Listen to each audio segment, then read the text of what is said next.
Howdy, it's Mike again. And today we're going to be doing an episode that I've been wanting to do for a long time. And I was just kind of waiting for, I don't know, to get through some of the other stuff first before we dealt with this. But this is going to be on pattern recognition. And, I developed, took me, over a decade to develop the MarketSurge pattern rec that you see and hopefully you use and dig. And that was all me, frankly, me. And, I had a few programmers I worked with over the years, three or four different ones, not at once, but each individually. But yeah, that was by far, like by a country mile, the biggest project I ever worked on, and kind of started in the late '90s. And well, yeah, I guess it was well over a decade because I'm working on it again now. So I made various, versions over the years, and we're kind of like revamping things now. So we'll see how that goes. That'll probably be out in about a year, but give or take. But it was a big undertaking, and I'm going to walk you through the backstory about it, how I developed it, because I've never discussed it. Frankly, it's just something people have when they use MarketSurge or the William O'Neill products that have it, like Wanda, and which I think they're sunsetting soon, or Panerai. That was all what I had created for it, and just kind of want to walk through the backstory of why I developed it, how I developed it, the kind of the pitfalls, and the things that I learned in case anyone wants to develop their own stuff. But more importantly, I'm going to talk about how you should use it to save time, and that's probably why you're really interested in it. So if you're not into the backstory and all, I totally dig it. You can fast forward to where the rubber hits the road, so to speak. That's fine with me, man. But if you're interested in the backstory, I'd love for you to listen to it. But before we get into that, if you're new to the channel, I just want to share with you where I would go first. So obviously, if you're watching this, maybe you just know of this one episode, but you don't realize I have a channel. It's Webby 5150 on YouTube. That's currently where I have everything. They're all free. And this will be number 21 if I decide to release this next. I have 20 of them out there right now. Let me share that with you. Shoot, my mouse is going to give me trouble already. Okay.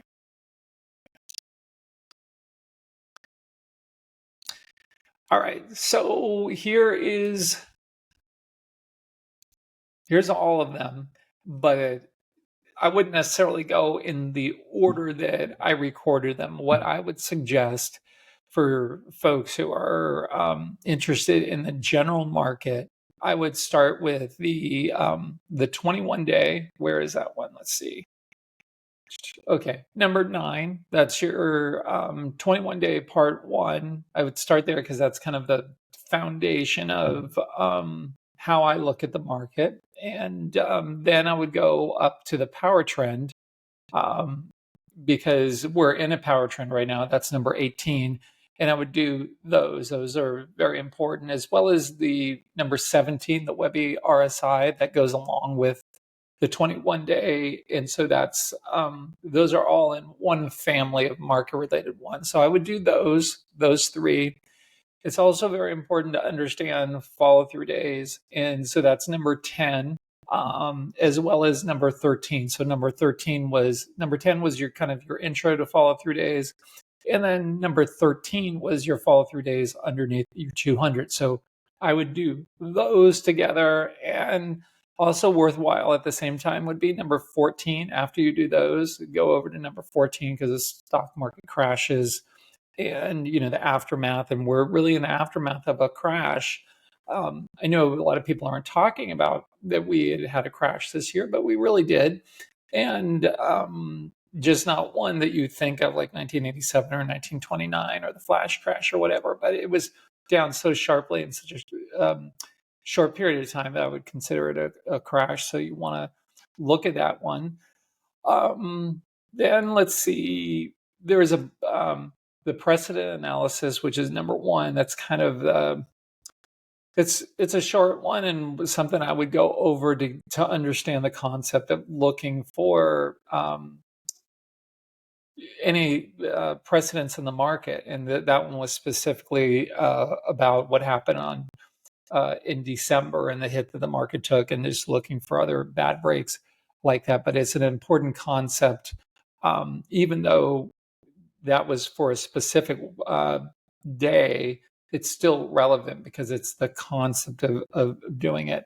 Then the next big area would be the model books. And anyone who knows anything about Bill O'Neill, the founder of IBD, and my mentor, who got just handful of days, and it'll be 2 years since I'm recording this on the 23rd of May, and so on the 28th, that would be 2 years since we lost him. And anyways, the lot to say there, but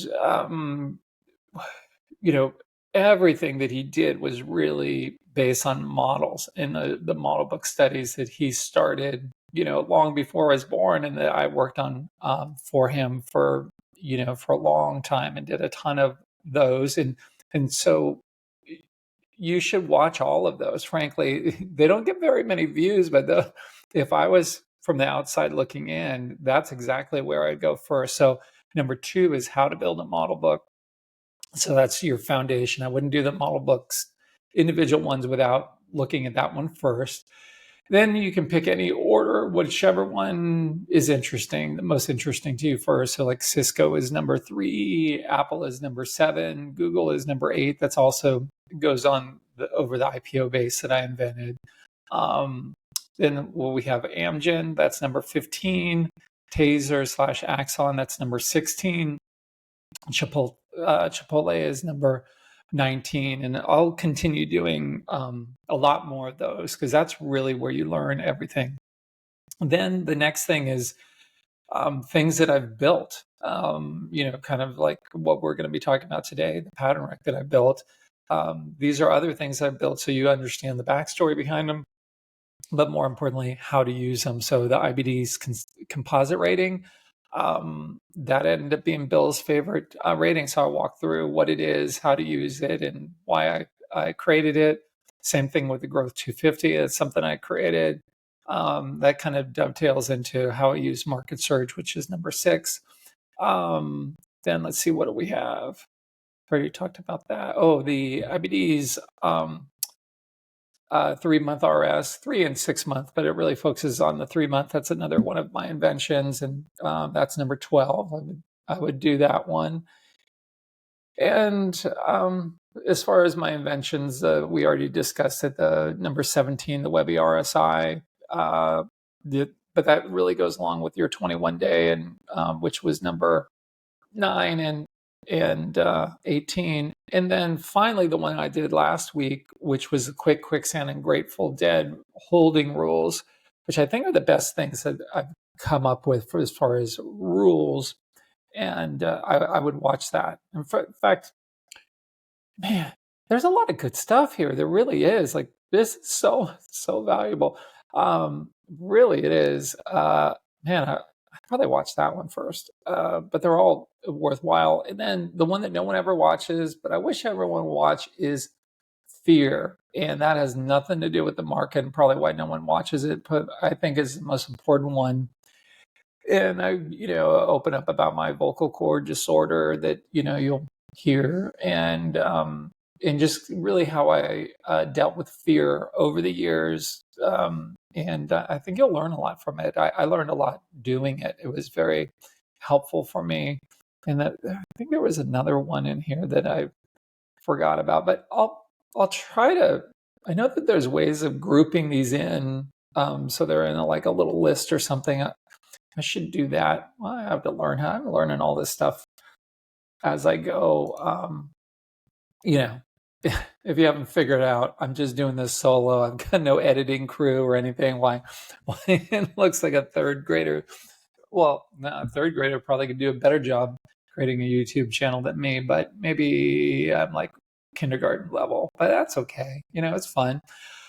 So we're going to talk about pattern rec today, and just going to be honest for a second. I wasn't going to do these for a while. I over the last week, dealing with some really heavy, very personal stuff that I'm not going to get into on the channel, and frankly, wanted to just take a hiatus from life and work and everything, but. It's good for me to do these. I look forward to doing them. So I'm going to keep doing them because it keeps my mind off of things. So if I'm a little bit out of it, just put up with me because, man, my head's in a bad place. So it is what it is. Everyone deals with challenges in life. And, I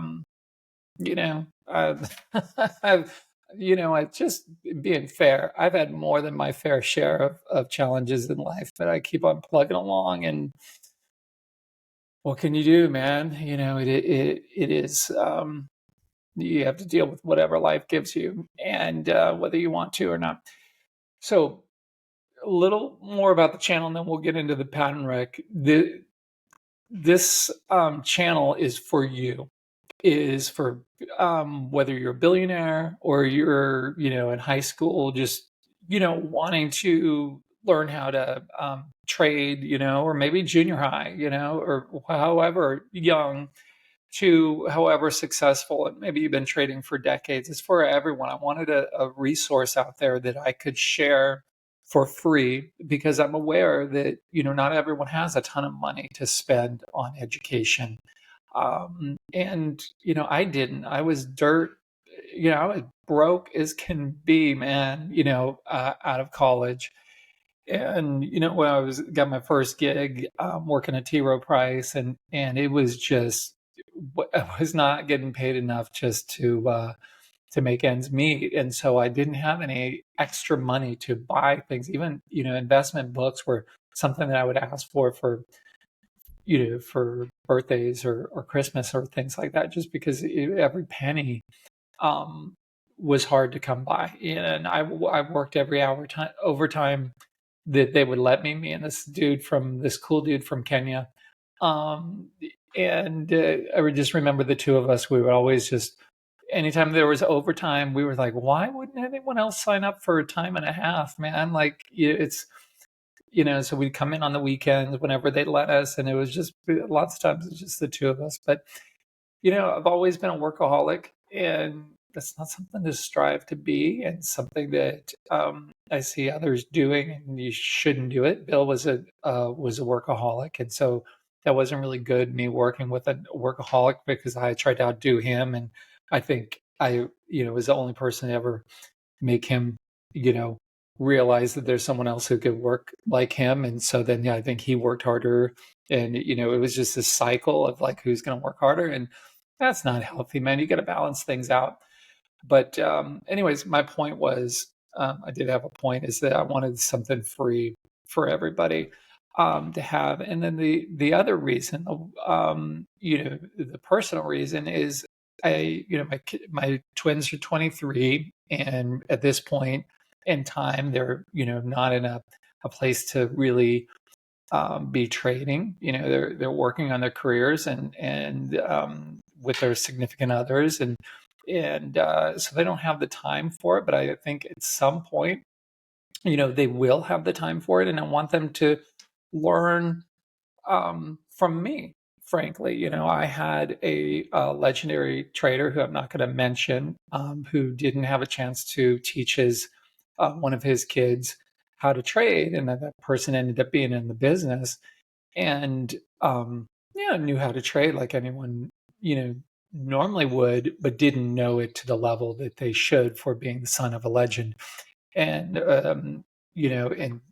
this person asked me to teach um, his kid. The kid didn't know I was told to teach him, and that was really a big deal. It was like, and then I thought, at the time, I'm like, wow, this person should really know all these things, but they just don't, because they were just doing other things. And that's how I was thinking about my kids, is like, boy, their father spends all this time doing this, but I've never sat down to talk to them about trading, because they didn't really like for a little bit. They had some interest in it when there was this thing called Chart Arcade.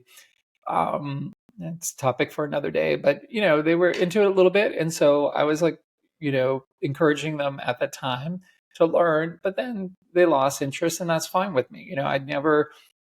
My way of parenting is just let the kids do wherever they want to go. Like don't push them, don't make them feel like if they gone in one direction they've got to stay in that direction. Just like let them live their lives and be there to encourage them.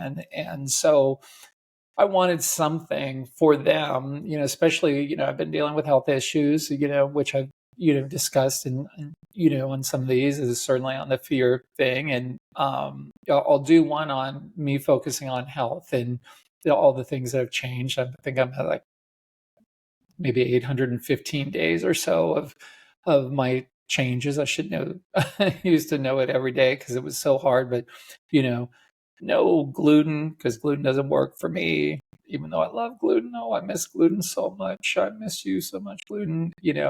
Diet Coke, and anything. I basically just drink, unless it's like a protein shake or something like that. I just drink water and black coffee.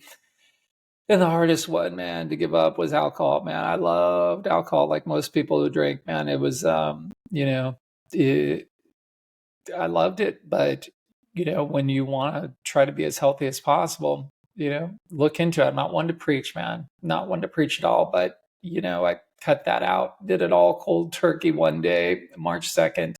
2023 was the last time I did anything bad in life. And that's the last time I'm ever going to do anything bad in life. And so, man, it sucks. It really does. I'm just being honest, man. I miss drinking. I miss Diet Coke. And boy, do I miss a good pizza. But anyways, the point was, you know, I wanted to be around for my kids, and hopefully, when they have their own kids, and and I'm a grandfather, and if I'm not around, I wanted to have something left for them to learn from, whether it's my kids or their kids. Um, and so I was going to video. I was going to do all this stuff and just tell stories. I kind of got the idea from the How I Met Your Mother TV show. My kids used to watch that, and then I started watching it recently, and I was thinking, wow, this is kind of cool. Like the guy, if you know the story, like the mother had passed, and the father is like talking to the kids, and about the whole story. And I thought, well, that would be kind of cool to just have something if God forbid I'm not around to have, and then if I get to watch it with them and tell extra stories, then man, nothing would make me happier. But so I wanted something for them, and if I recorded this for them, I was afraid it was going to get lost, and so I wanted to put it out there. And on YouTube, I figured YouTube would definitely still be around 10, 20, 30 years from now, in whatever, in some version. Maybe it'd be holograms by then, who knows. Probably most definitely holograms by then. But anyways, I didn't want them this sitting on some hard drive somewhere where no one knows what the password is, even though I think we all know what the 4-digit password numbers would probably be. 5150 if you haven't guessed. But anyways, that's what these are for. And it's for them and it's for you. And I hope you guys get something out of it. So when I ramble on, I tell stories that take way too long, just realize, what, this is for, as much as it's for you, it's for my kids and grandkids. So I'm talking to them in my mind. And that's, so if you could kindly put up with that, I appreciate it. And all the comments, man, it's been so nice. And I keep saying this every week. I'm just behind on responding, and I plan on responding to everyone as soon as I get some downtime. But I read every single one as they come across. And there's no negative ones anymore. It's really just such a wonderful community. So I consider this the WRO family, the Webby Rambles on family, because everyone's being kind to me. And if you're not kind, get off the bus. But everyone on the bus seems to be kind. So let's get moving. We are going to, and I'm starting, I did it last time, I'll try to do it going forward, putting little time codes or something on there. So it's like people who don't want to hear all the backstory or me just babbling on, or the end when I talk about music, which I'm so excited to talk about this music today, but we'll get into that later.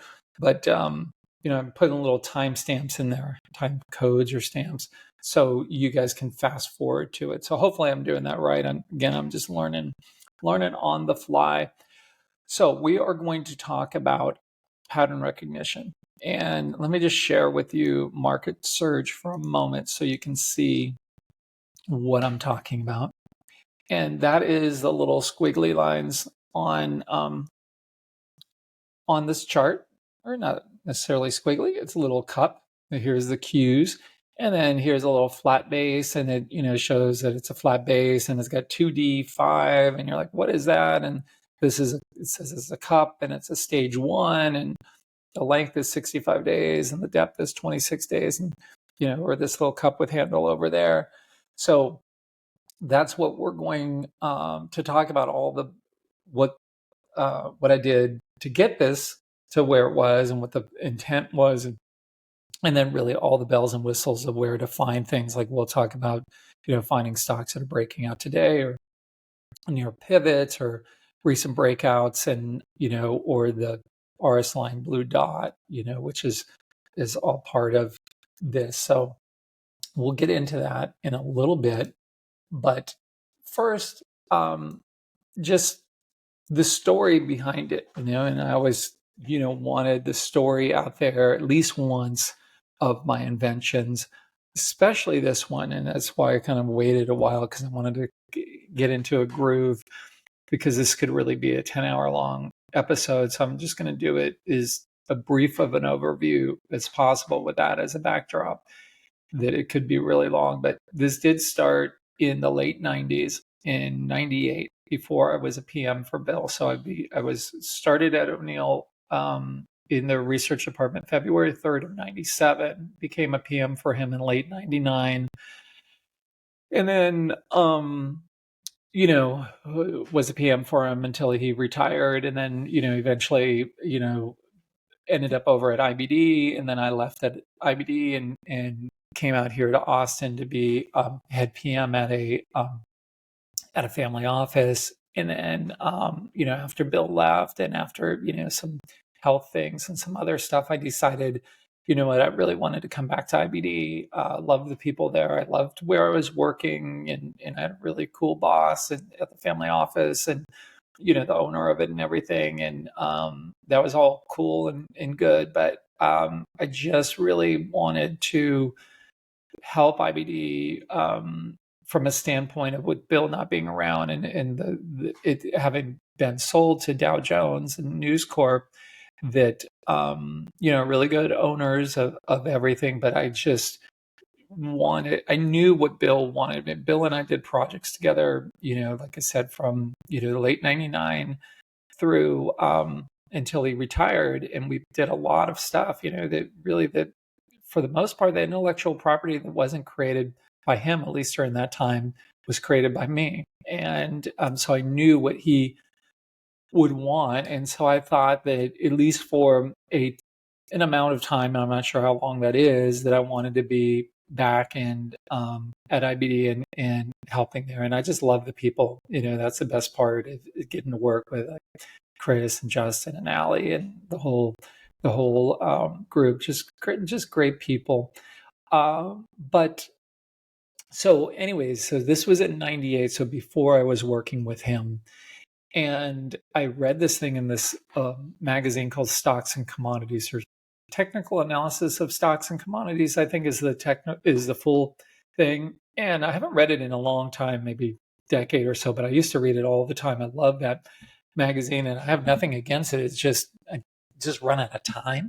If they have it on audio, maybe I would listen to it. But I read this one article in there, and it was about cups with handles and doing it from an automated fashion. It was this very crude thing, and I can't find it. I think I kept it, or maybe I just recently got rid of it. But it was, just this basic thing, and it got me thinking, like, wow, if I were to automate these chart patterns that I'm learning, that I would be able to speed up everything. And Bill was always about saving time, like what products or services could save you time. So I thought for myself, not thinking that this would be a product for other people, but I wanted to build pattern recognition for myself. So I'm not a programmer, and I've taken some, a few years back, some Python courses or whatever, and just realized, well, I have the ability to learn how to code. It's just not a good use of my time because it would take so many years for me to learn how to code in an efficient manner. It's just better for me to just work with a coder. And but that's what I know now. But back then in '98, I was like, okay, I'm going to learn how to code. And there was this thing in TradeStation, which I still use now. Yeah, I've been using it since '98. So I got TradeStation and was paying them. God, it was a lot of money. I mean, I think back then, because I had to list myself as a professional and there's all this other stuff. I think it was like $300 a month or something, which is a lot of money, but it's certainly a lot of money back then, especially, what Bill would pay his researchers. But it was worth it. And it was worth it enough to keep it and, for decades, and I won't get rid of it. Is it perfect? No, nothing is perfect, but I'll always use multiple platforms because there's no one perfect platform yet at this point. And so they had this thing called Easy Language, which is a coding type of language. And there was nothing easy about it. I went to some courses. I'm like, man, this is a lot of work. And so I ran into some brick walls, not from a concept standpoint of knowing how to create the patterns or to tell the computer how to recognize the patterns, but I just didn't know how to code. So then it was kind of, I had to shelf it, and that was hard to deal with because I was really excited about it. And you can probably tell I get excited about things but I'm just like, I was, focused on my trading. And then once I started working for Bill, in late '99 as a PM, first trade in January 13th of 2000, then he kept me so busy with projects for the firm that I just really couldn't do this.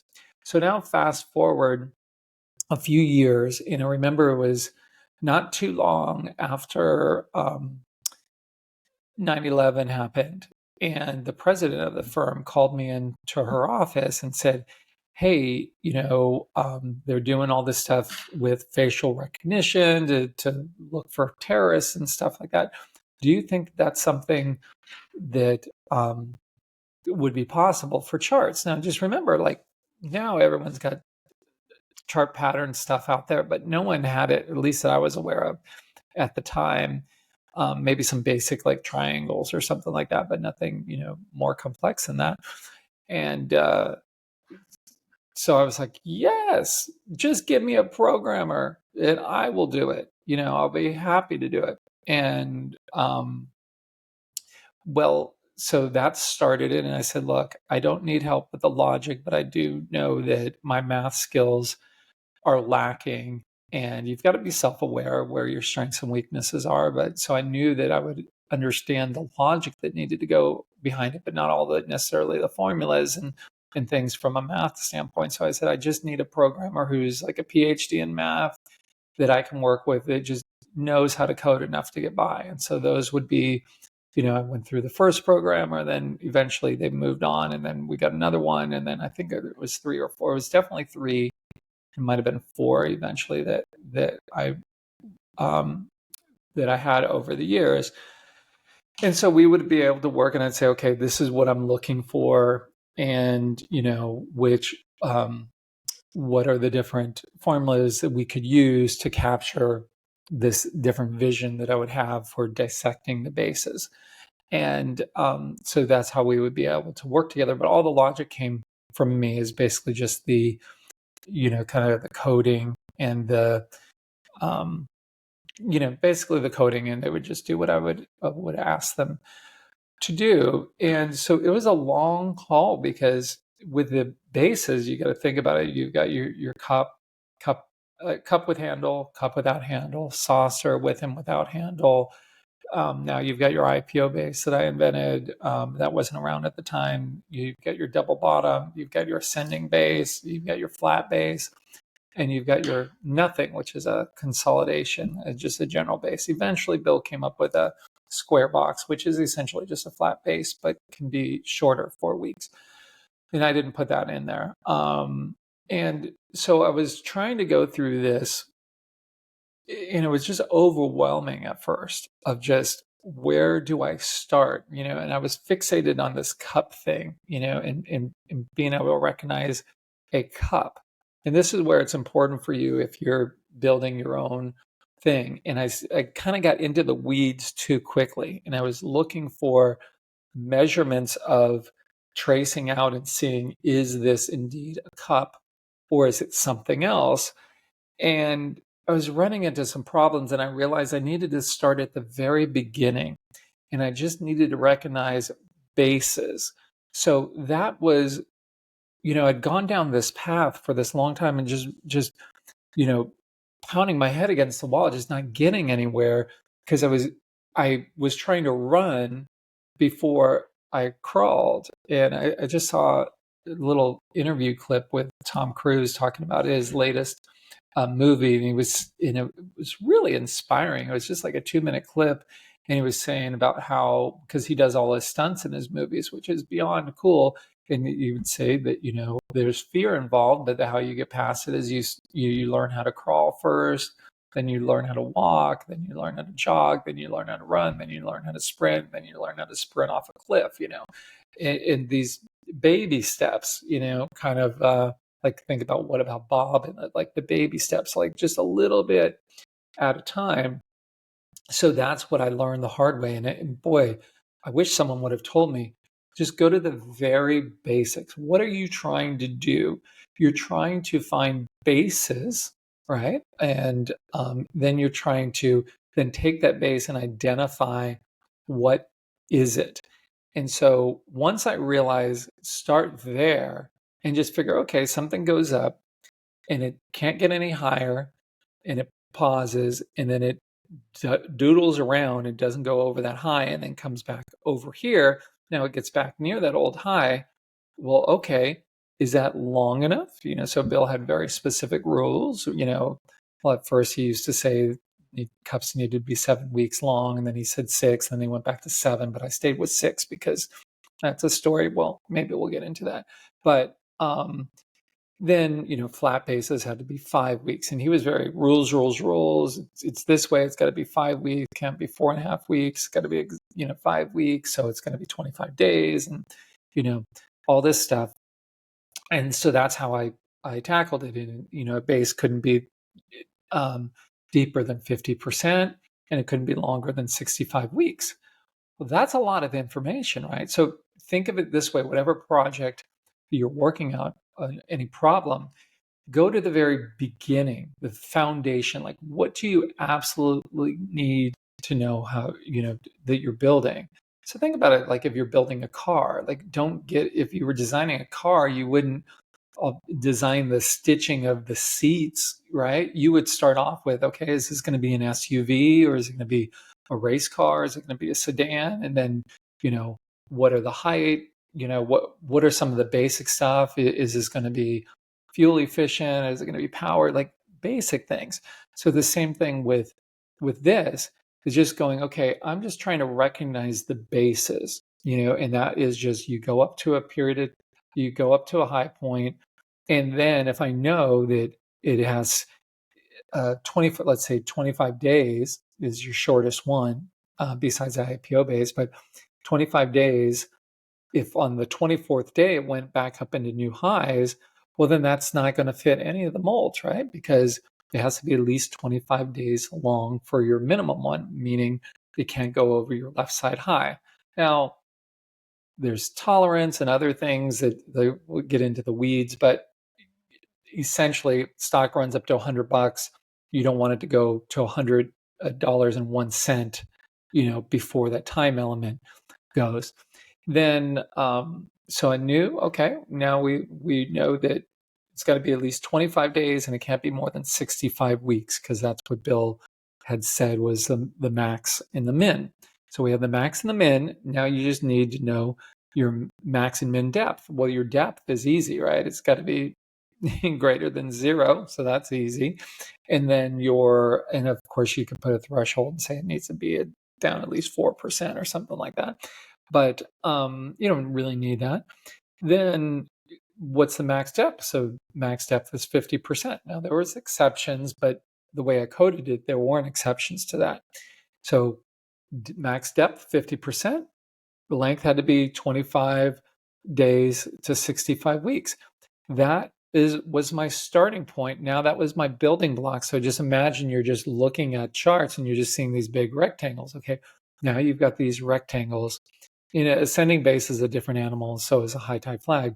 Now you've got these different animals. Now you've got to go through it and say, okay, how can I tell the computer that my eyes see that this is a cup, or that this is a cup with handle, or that this is a double bottom or a saucer with handle?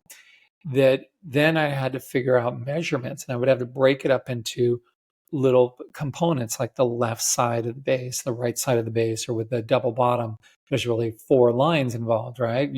From your way down on this part of the W, then up to the middle of the W, then down this way, and then back up. You've got 4 lines on there. So each one, you take something big, the rectangle that you've figured out, which is relatively easy.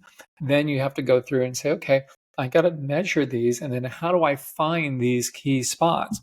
And that, there's a reason why this thing took me over a decade to do, because it's a lot of work. And each one of these things that I'm saying turns in its own big project by itself. And then you just try all these different ways of slicing it, and not all cups are the same, right? You've got some U-shaped cups, you've got V-shaped cups, you've got everything in between. You've got lopsided cups, you've got skewed cups, but there's some things that will always be there. You have this general scoop in there at some point, some empty space at the top of it. So you got to figure out a way to measure that. And then, there's all these measurements that you do. And I always call this the biggest teeter-totter out there, because first you've identified that it's a rectangle. So it is a base. Now you're saying, okay, is this a cup or a double bottom? Let's just say. And because a cup is in the same family as a cup with handle, saucer, and saucer with handle, and double bottom is its own thing. And then if it's neither one of those and it's in that rectangle, it's going to default to a consolidation, which is just a base. Or if it's shallow, meaning 15% depth or shallower, then it's a flat base. So the flat base and the consolidation are easy, right? If it's a nothing, if it's not a double bottom or in the cup family, then it's got to be a flat base or consolidation. Easy peasy, man. If it's more than 15%, less than 50% consolidation, less than 15% flat base. But you need to try to identify, is it a cup or in the cup family or the double bottom? So each one of those things is its own little test, and you've got to find all the different variations of double bottoms. And you're not, what people had a hard time with patterns is they would say, well, that's not a good looking double bottom, or that's faulty because it's V-shaped.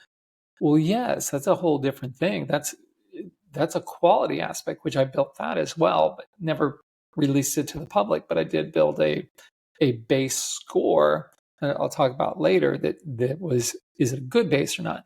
But this is just, is it a base? And if so, what type? Not, is it a good cup?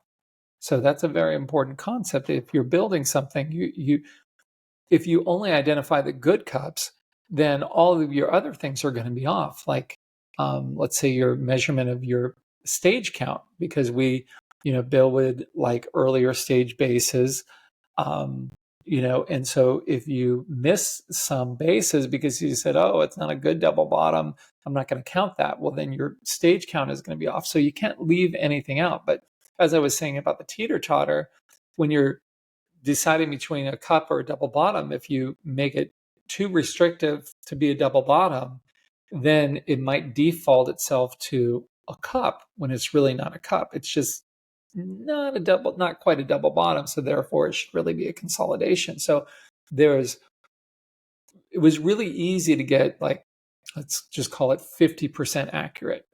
But then to get it from 50 to 55%, that was a lot of work, and 55 to 60 and so on. And so how I would classify how accurate it would be is I would print off a random 100 charts. And then I would go through each chart and see how my pattern rec was picking it up versus my eyes. And if I was in agreement with it, I consider it, yes, that passed. And if not, it didn't pass. And the highest I was ever able to get this to was 80% accurate. And that took, like I said, well over a decade to get. I mean, this is a hard problem to tackle. Now, if I had a team of programmers, and wasn't doing a million other things at the same time, because this was all done on my nights and weekends. Because during the week, I was trading for Bill and doing projects for him, and this was kind of my side project that I never got paid a dime for.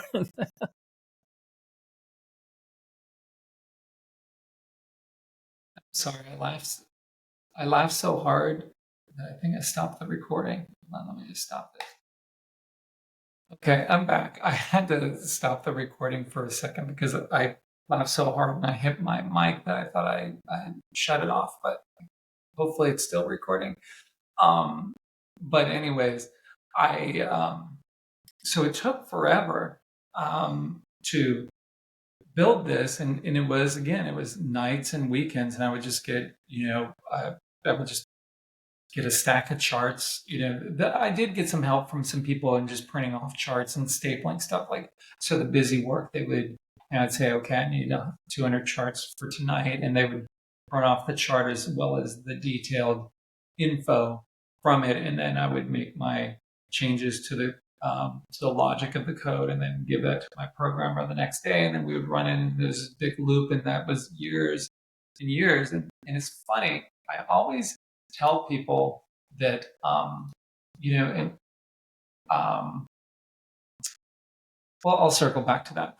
But anyways, so it was going through this nights and weekends for like a decade, and then got it to it was even more than that, really, until I got it to 80% accurate. And every time, from like 75 to 80, man, that was really hard. And that's the reason why I'm telling you this is that when you're working on a project, or you're trying to create something, you've got the flip side to it too. Like, if you're trying to say, okay, this is a good whatever, then you might also be doing the opposite to something and saying, okay, this is a good breakout. And it might indeed be a good breakout, but you're also saying these other ones aren't good breakouts. But you might not know that, so there's all this tweaking. Maybe that's not the best analogy, but it's just, the better one is like, okay, if it's not a cup, then is it really a double bottom? If it's not a double bottom and it's not a cup, well, then I guess it's a consolidation. But that, taking it from each bucket until you get them exactly right, whenever you're saying one is something or isn't, it's impacting other things. It's not in isolation. So that becomes very, very, very difficult to do, but a super fun challenge. And I love challenges. So this was a fun thing for me to do. But for me, what I wanted out of it wasn't, I wanted it to be there to help people, but and save people time. But really, my true intention was I wanted to do studies off of it, because I was very curious on why, on a huge full sample set, what the most important aspects of a base were. And to do that in an objective way, you needed a code to do it. So even if the code wasn't perfect, even if it was only 80% accurate, it was consistently 80% accurate. It was doing everything the same way. And then what that allowed you to do is a true study of bases, like which base is better than another one, and what characteristics of a base are the most important. And so that I needed to build out the pattern rec and then use our database to do a giant study on, and I was able to do that in 2013. So again, this journey started in 98, and I wasn't at a place to do the base study until 2013. And when I did that on a full sample set. So all companies from 1963 forward, so 63 to 2013. And unlike our model studies, all of our model book studies were handpicked. So, before I was working with Bill, he would either pick them or have his, closest PMs to him pick them, and picking where you started in the model is very important. Which models you have in there is very important, and where you top them. This is all a skill set that is very art based. And something I did with Charles Harris for from 2000 forward, until I left. That's what we would do together. That was one of the big things the two of us would do, is go through, and we each had our different part of the work that we would do. But it bothered me because I would give Bill, typically I would do the searching for the stocks and come up with the list of stocks to the first pass to give to Bill. And it would be, the first time I gave him literally a stack this big. I'm not kidding. This was our 1997 to 2000 model book before I knew how we operated. And my thought was, he had always said, oh, we just study all the ones that go up 100% or more during a cycle. And then we studied those back to the beginning. So I took that to heart. And this is 97 to 99. And so there were a ton of things that went up a lot. And so I put those all in there, and I went and I got them and photocopied them and printed them out. And I had these bound books, and each bound book was this big that I put together. And there was a stack of 3.5 of them. So it literally was this big, and he was pissed, man. And because it was way too many for him. And when I got it back, what did I learn? He would circle with a big X. This is to this is to that.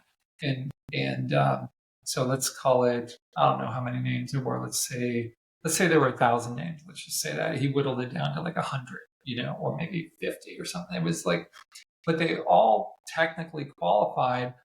And that always bothered me, because it was okay, we're studying this thing and we're saying that they all have to have, and then if they didn't have the earnings profile that he wanted or the sales profile, he wouldn't want to study them.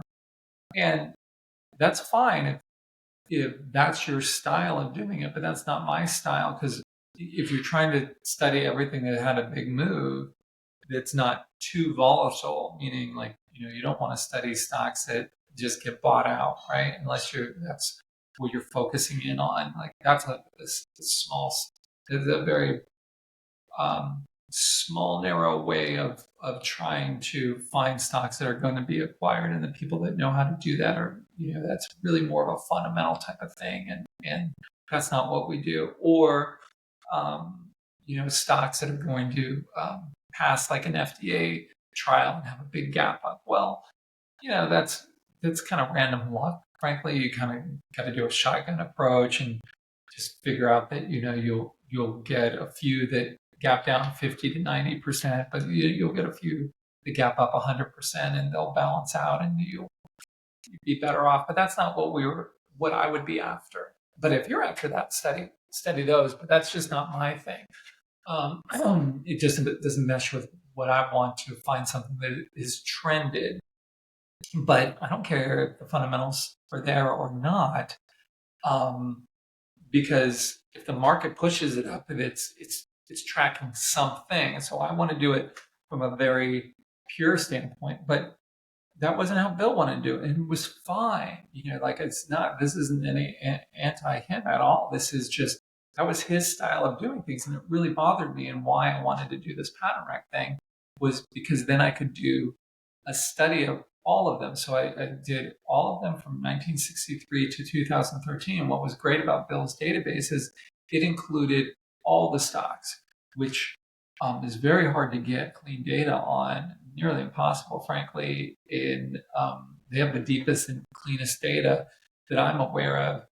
And so if a company had been acquired or went down to zero, got delisted, those were in what we call the morgue, or the dead stocks. And you want to study those as well. Otherwise, you've got a serious bias in there, survivorship bias, and you don't want that in there. You want a true sample. Now, I did put in there a parameter of $10 or higher because at the pivot, because that was a hard and fast rule by Bill. He was not going to budge, and I didn't want to share a bunch of results on something with things that we wouldn't buy, wouldn't be allowed to. And then the other thing is he wouldn't want things super thin. So each year I looked at what the average dollar volume was for like in 1963, and I removed, I think it was the bottom 10%. Sometimes I did it 10%, sometimes I removed the bottom 20%, depending on the study. But then each year, because volume grew each year. So if you were looking back and saying something that was thin in 1992, well, that would be very liquid in 1982, because it did the volume, or certainly in 1972.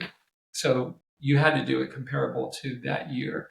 So it was all stocks from 1963 to 2013, all stocks that broke out with a pivot of $10 or higher, and excluded the illiquid ones. And I was able to do this huge study, and I think the only true study out there that was done in the right way. Because I've seen, trading books, and I don't want to mention any names, on chart patterns, and they've got percents in there on certain things. And I'm just like, you're kidding yourself, man. Because if you do it manually and you look at a chart and it's building a cup with handle, but then it breaks down from that cup with handle and then goes lower, your eyes might not see that there was that cup with handle there that did break out for a second and then went down. And that'll change you. You put enough of those in there, or things that are a small base within a larger base. And if you're mixing and matching, like just think about it. Like if you're doing anything manually going through it, sometimes there's no choice. But if you have a choice, you can spend a decade or so, building something. But I would go through it and just say, there's no way I'm going to trust anyone's study who's doing it that way. So I was able to build a base score based on what I found from that study. And so most of those things I can't share, because even though I created it all, it's not really mine to share, but I can, say what I've said in the past is some of the things that I found from that study were were very surprising. Probably the most surprising thing, the most important thing was I found, by looking at every variable that I had, there was clean data for the full data set going back to 1963, that and I would only study things if I had clean data for the whole thing or the vast majority of that time. And the most important thing was a 12-month relative strength rank. Now, I wasn't able to test the 3-month relative strength rank because that's something I developed in the 2000 plus time frame, and so we didn't have it going back then. And it was on my to-do list to recreate, because we have a database to recreate it, but we just never got to phase 2.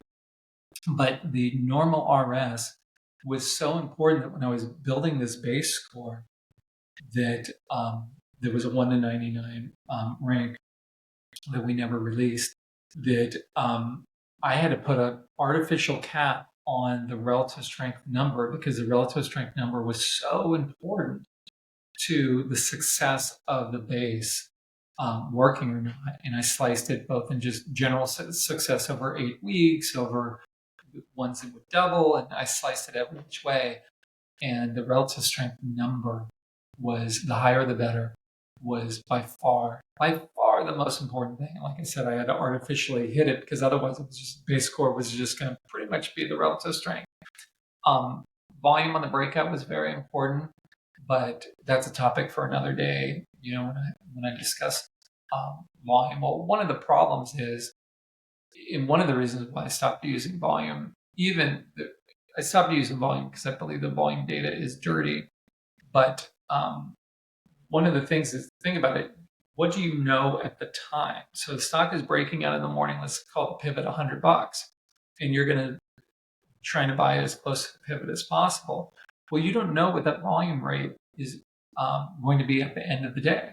Now, it could be artificially high early in the morning just because there was some news that broke it out or whatever, or it could be low. And then by the time that volume really picks up, it's too extended. So you've got all these variables going that if you really start thinking about it, what information would you know at the time? And if you say, okay, you're going to go end of day data, there's nothing wrong with that. That's the way you pretty much are going to do historical studies, end of day data.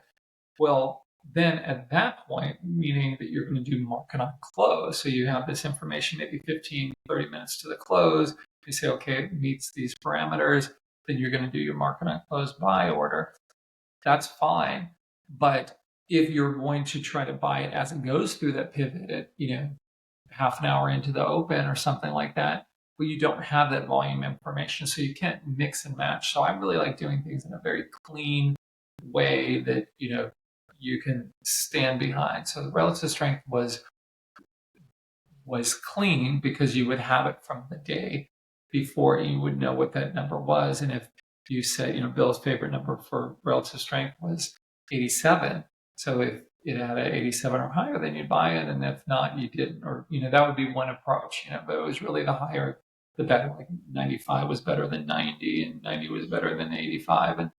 And so on. And that's how Bill approached it too. And the funny thing is like 87 was the sweet spot when I did this huge study, which cracked me up because Bill would always say, well, 87 is kind of what he liked for relative strength. And then when I did the big study, that ended up being the number. And there were lots of things like that. Bill was just dead on, with just his gut instinct. And that's why he, remains my idol and is so special that, so I know this is just, most people aren't going to watch this, but I just wanted this out there at one point. So anyways, that's what I was able to find out with this.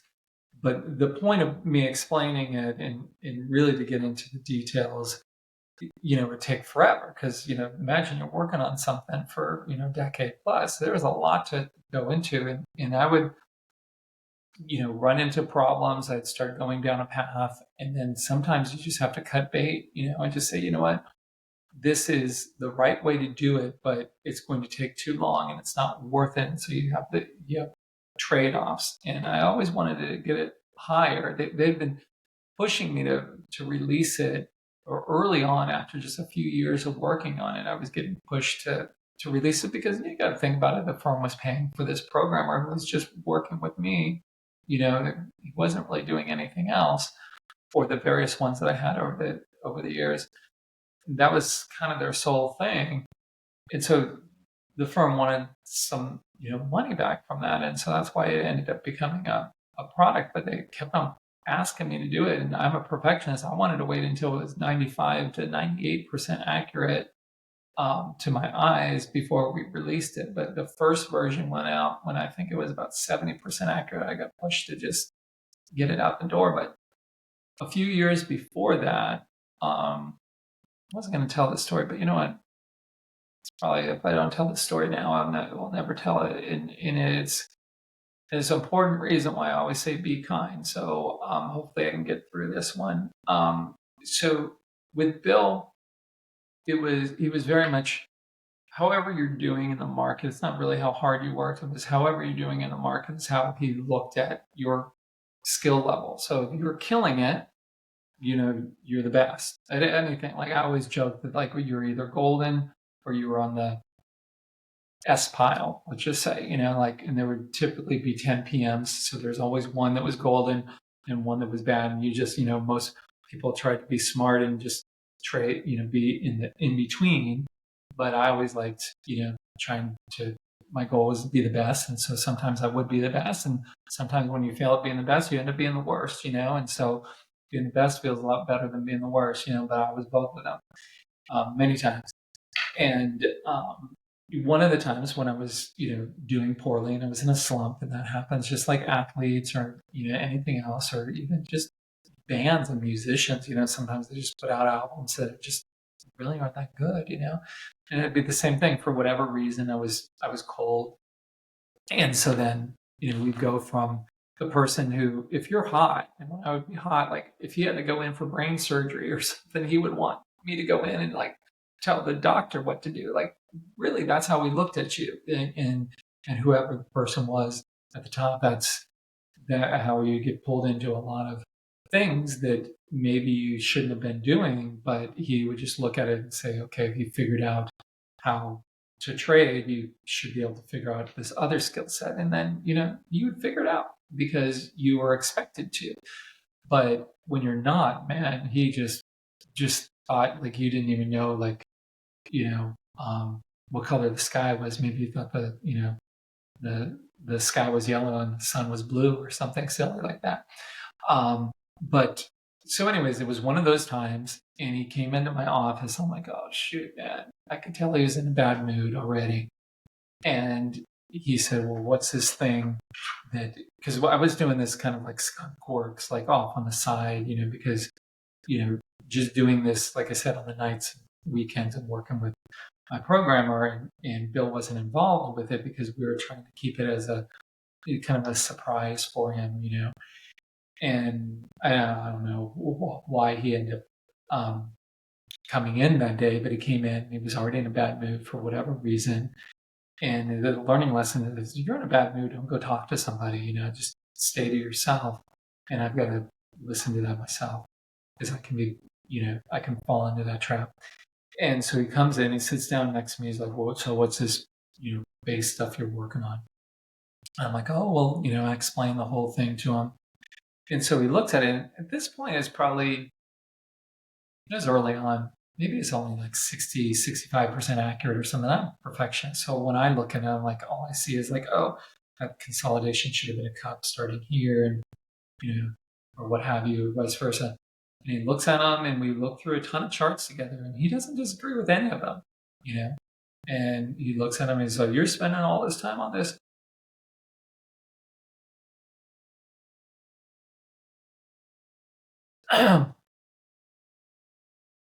Mike, this is of no value. No value. And that was the only time we ever talked about pattern rec. Before or since, I tried to explain to him, well, Bill, like, look, you don't need the pattern. He's like, this is of no value. Anyone can see what the cup is. Anyone can see what the double bottom is. He didn't have any problems with how I did it, or didn't say like, oh, that's not a double bottom, or that's not a cup, nothing like that. He didn't have any. There was no issues, even though I had issues in the charts. He was as picky as I was with those, and there were no value because anyone could see it. And I was trying to explain to him, like, no, Bill, we could do this big study and then find out, what really drives things. We don't know. We already have the model book studies. We don't need that, because he was fine with a small sample set. Like, this is the guy who, when I would want to do something on at least 100 stocks, he would say, no, just pick 10. That's all you need. You can't argue with success. Like, he's a billionaire, not me. So like, like, take it with a grain of salt. Like, what does Webby know, And that was a harsh thing to say, man, and he never apologized, and we never talked about pattern rec again, ever, and ever.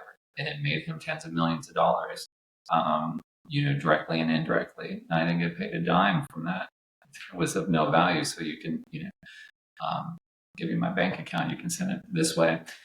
But anyways, the moral of that is to be kind, and if you make mistakes, apologize. If I make tons of mistakes, and I make sure I apologize to someone, maybe too many times, because we all make mistakes and we say things we regret, or that you realize, man, that the person couldn't handle that, couldn't handle the truth.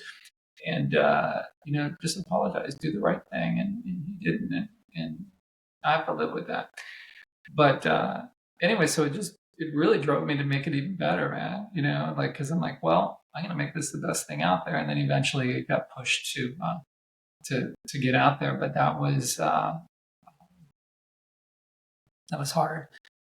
But anyway, so fast forward, I kept on working on it, and then I got it to the point, and I built a lot of things that we never ended up releasing. Like I built, climax tops, uh, channel lines, high tide flags, and of course the base core that I talked about. But those things didn't get released for one reason or another. Maybe I'll build them again um, from scratch, and we'll release those because William O'Neill owns my code for that, and we're just licensing that code at IBD, and so I'm going to have to rebuild it with a programmer over here.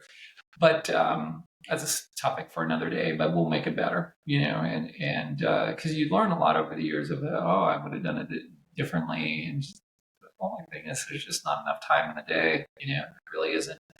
But why I tell you that is that when you're working on something, don't get discouraged, and even with things that are legitimate, someone telling you that what you're spending your nights and weekends on for free is of no value, man.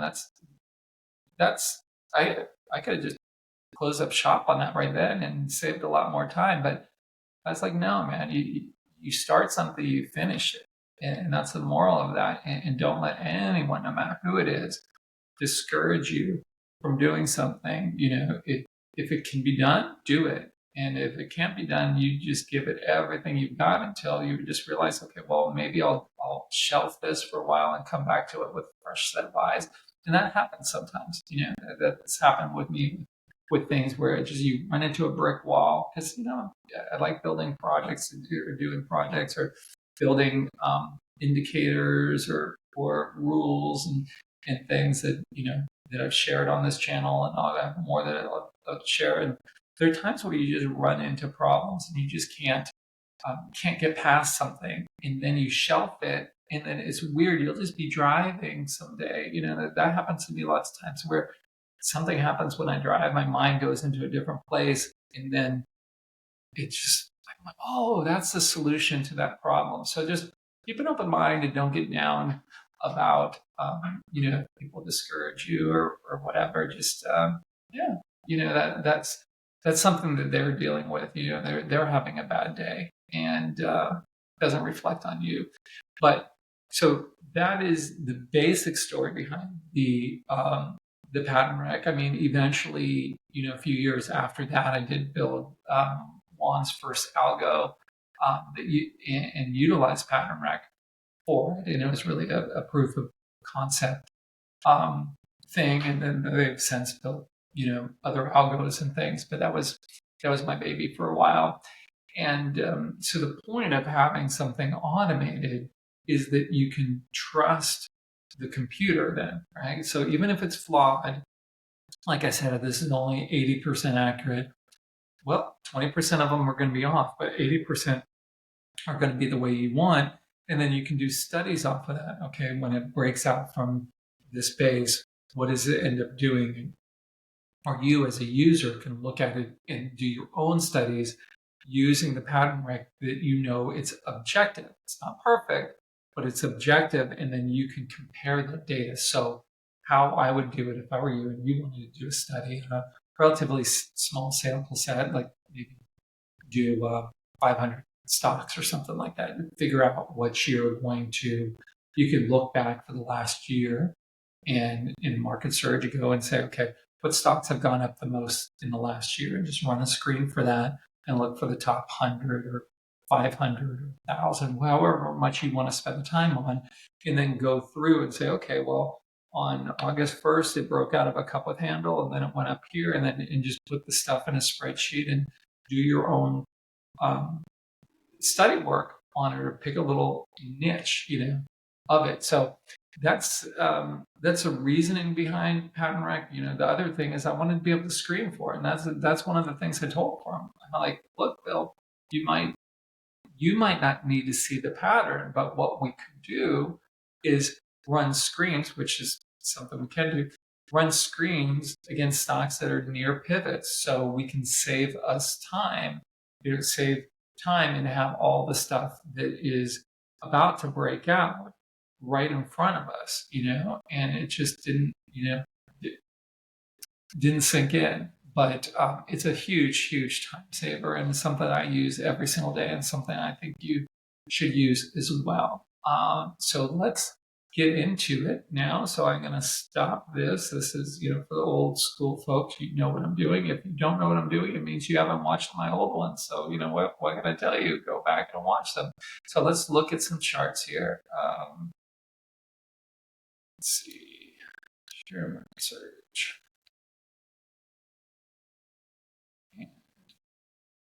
We're up and running. So I'm going to show you a few fast places to find some.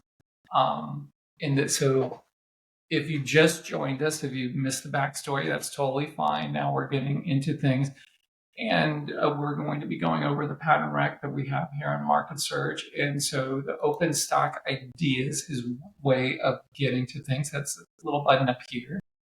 And you can go to things like breaking out today. These are the stocks that we're breaking out today. Or there are near pivots. These are a subset of growth 250. So near pivots in 19 stocks or recent breakouts. So 72 stocks. So let's look at those 72. So that's going to put us down. And another way to get that is you can put them in your favorites. But if you go over into your list panel and you go into MarketSurge, just you get your growth 250. One of the things I developed, and so there's 300 names there. And then you've got your pattern rec, growth 250, which is this little bucket. And so here you've got your breaking out today. These two stocks broke out today. Let's take a look. Okay, so that broke out up there. Let's see. Is it? Okay. So it broke out of this cup without handle. And you can really see that there's a tiny little handle here. And I'll say one of the things in that study that I was talking about is that that I found out is that cups without handles had the same probability of success as cups with handles, which was huge, right? It was huge information because we had always said, Bill had said, and we had always said that cups without handles were more failure prone. And so we would all just kind of parrot that statement, but we didn't really know. But it just felt like it, because if you've ever traded a cup without handle, it's just this horrible feeling of buying this stock that's super extended. But when I did the work on it, it had the same success rate and the same failure rate, and it was so close that you couldn't distinguish. It wasn't that one was better than the other. I still have a bias towards cups with handles just because it gives you a closer level to know where you're wrong. But if you just do it from a standard 7% loss, or things like that, 7% down pivot, I slice it a bunch of different ways. There was no difference there, which was fascinating. I couldn't believe that I found that out. And then here's another cup without handle, and you can see that this has just a few day handle here. So that's breaking out. So right away, that saved you. That was your value. It saved you a bunch of time. You were able to quickly just know which stocks were breaking out today. So that's where during the day I would go. Now, recent breakouts. This is something that, and here, let's just sort of hear from weekly percent change pivot. So again, this gives you a way of slicing it. We'll do the worst first. Let's see that once it failed. So this is down from its pivot. So you can see a cup without handle, and then here was your pivot.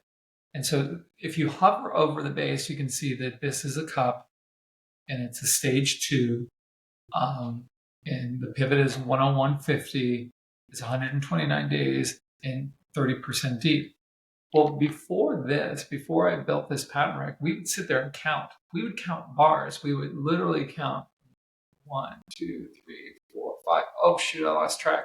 1, 2, 3, 4, 5, 6, 7. Oh, shoot, I lost track. We would do that over and over again. We would sit and count bars all day long, to make sure something was long enough, or we'd calculate out that, you have a calculator there, calculate the depth.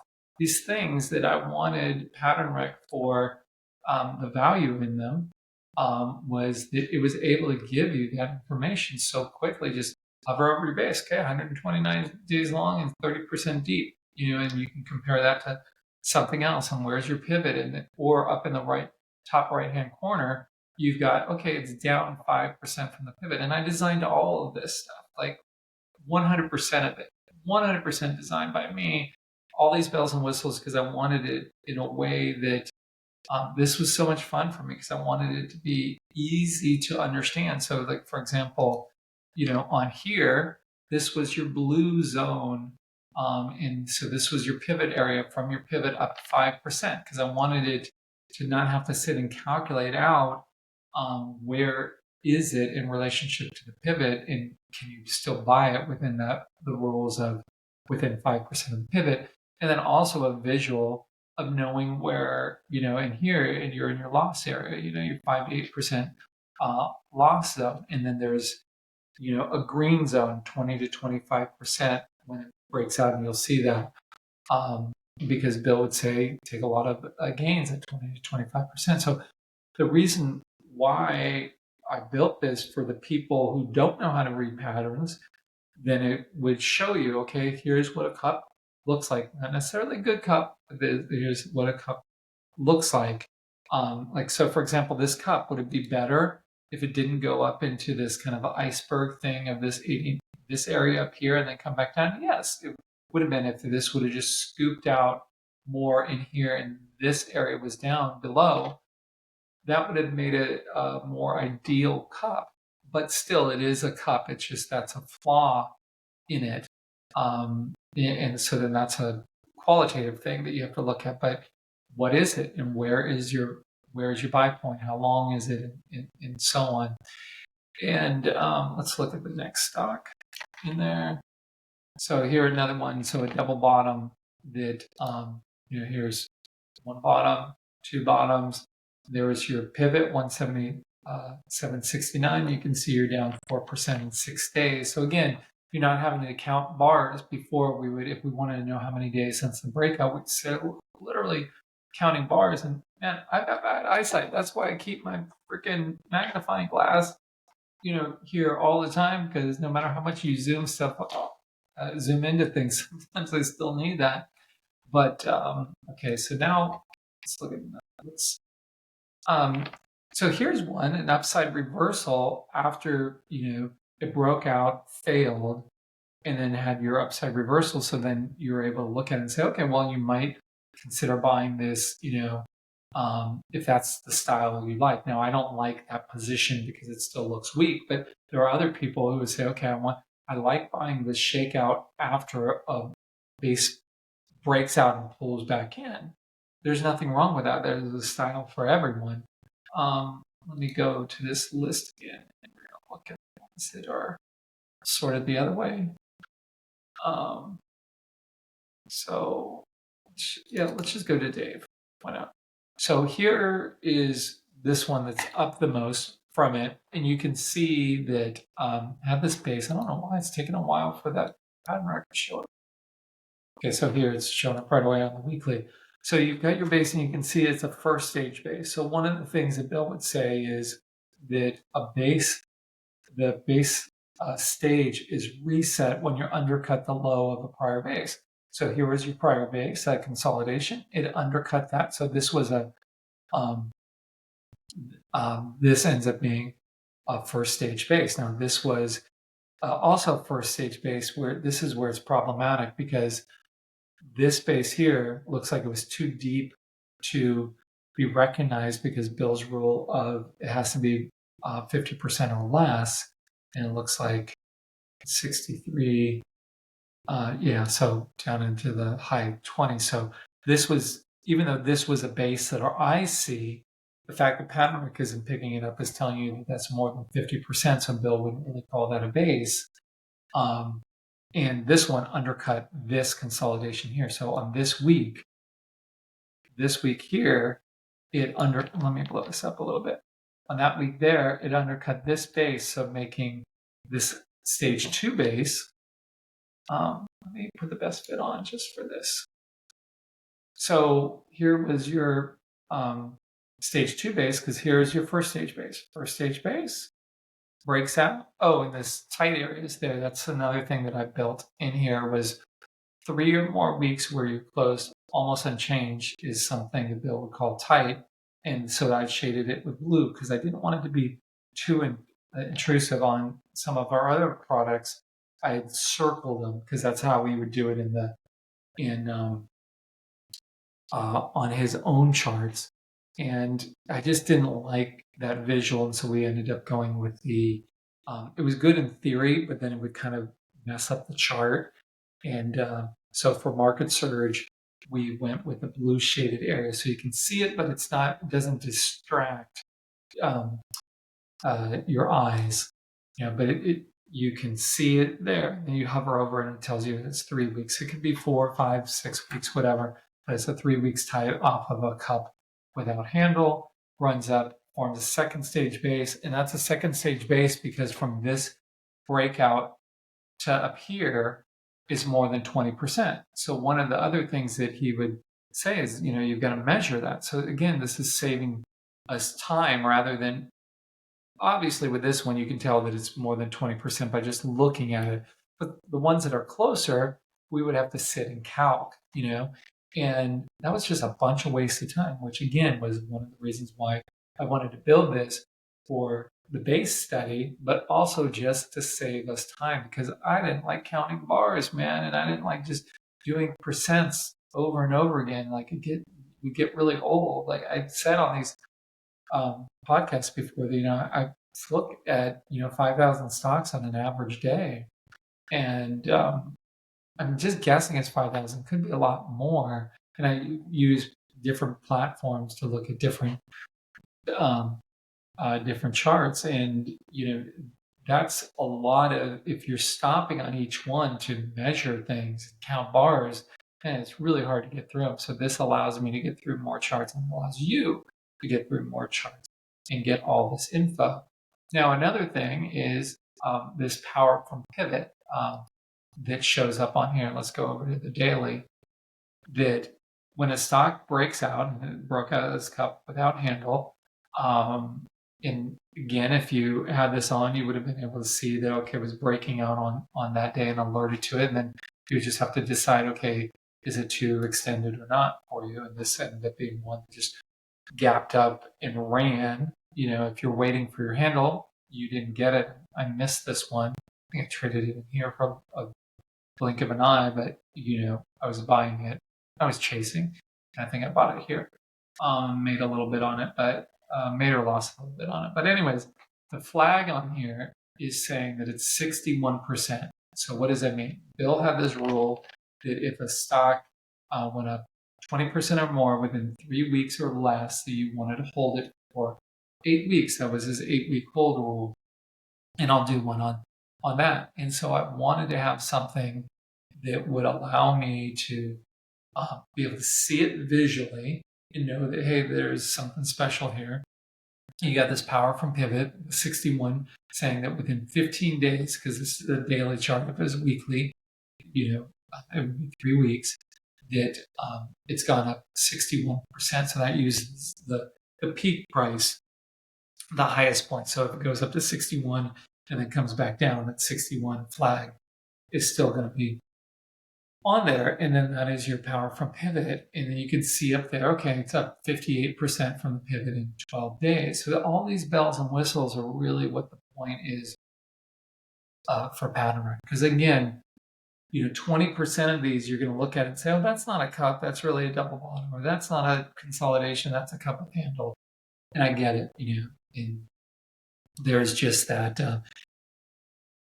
And what makes it trickier is the stocks will generally follow what the market does, right? So a lot of the bases will be traced out by the market, and there are times where that 80% can be a lot lower, and times where it can be a lot higher, depending on how the general market played out. Like if it played out in a way where the is kind of the sweet spot for my code, then you're going to get more than 80% accurate. But if it falls in one of the loopholes that I've got on there, then that's where it's going to be less than 80% accurate for a lot of those charts. So if you look at the current market, you're going to see a lot of double bottoms out there.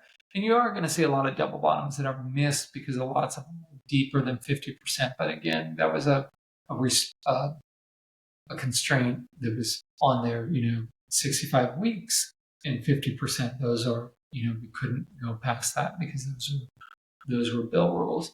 But anyways, so that's your, your power from pivot, and it allows you to say, okay, well, if you would have gone back in time, let's just go back in time. Let's go back a week. It should have been up there.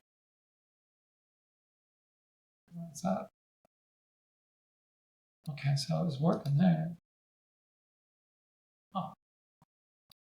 Well, sometimes there's bugs there. Oh, there. So it's working on that day. Oh, maybe it was off the chart or something. It couldn't graph it because we'll have to talk to them about that. But anyways, so you can see right away here on this, it's just 4 days out and you're up 45% from pivot. Let's see if it's the day before, it's also 42%.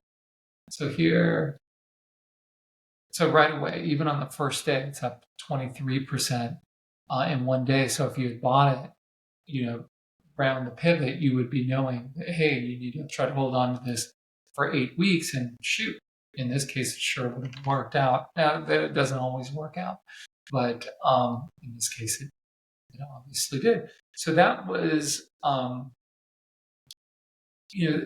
probably do this in 2 parts because a lot of this was just on the backstory, and there's so many bells and whistles in here that I think I need to spend more episodes on this. So I'm just going to do a few other things, and then we'll consider this a part 1 of pattern rec, just the basics, just the facts, man.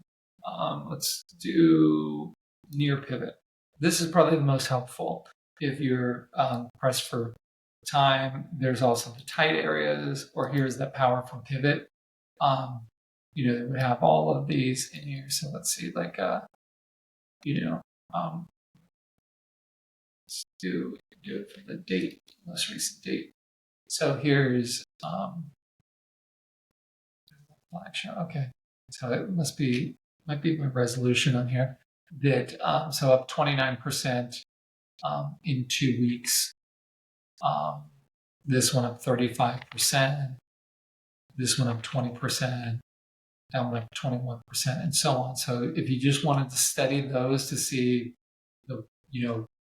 what happens when they don't work versus when they work, and you can do your own projects around that. Same thing with these tight areas. If you want to look and see stocks that are that are tight, you can see that there's a little shaded area in there. Oh, here's that green that I'd said before. So here was your cup with handle. And up there, that's your profit area.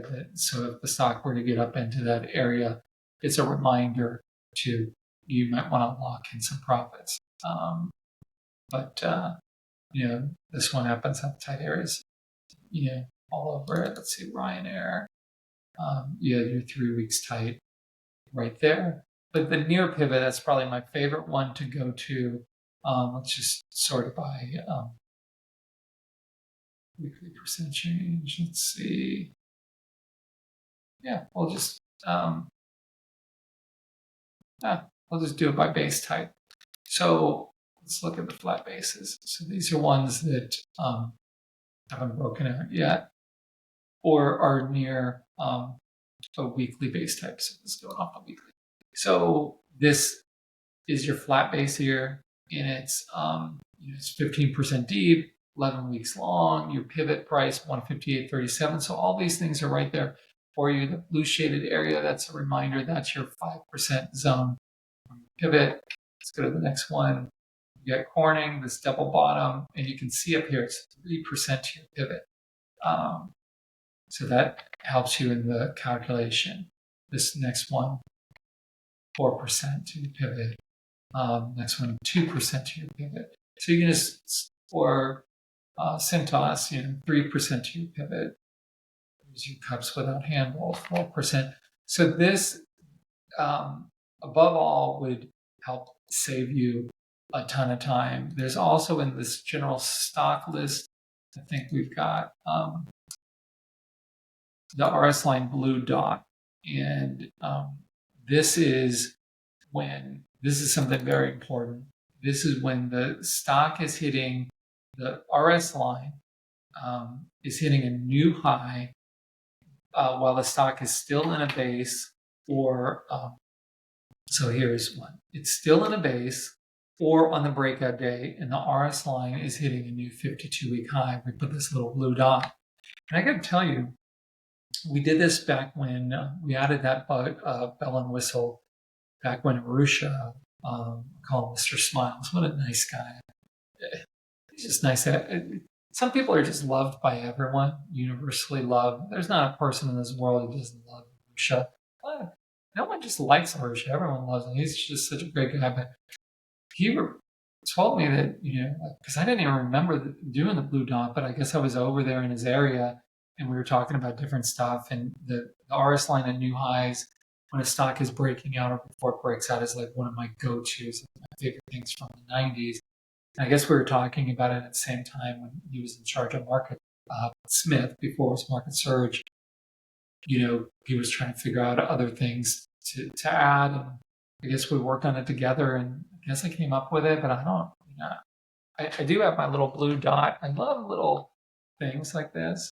Like my little, they do this little marketing campaign. I wish I was in marketing, man. Yeah. Marketing would be fun. That would be a fun thing. Basically, because I would like to just, design, not doing the marketing stuff, but just designing all these little things. Like they make me so happy. I keep them around, forever. But anyways, so I don't really remember it. He could tell the story, but that's something that I used to use back in the late 90s, where before I built Pattern Rec was an RS line at new highs before the price was at new highs. It was a screen that I built into Wanda, which was the institutional version of, at that time, it was Daily Graphs, and I went to Market Smith, now it's MarketSurge.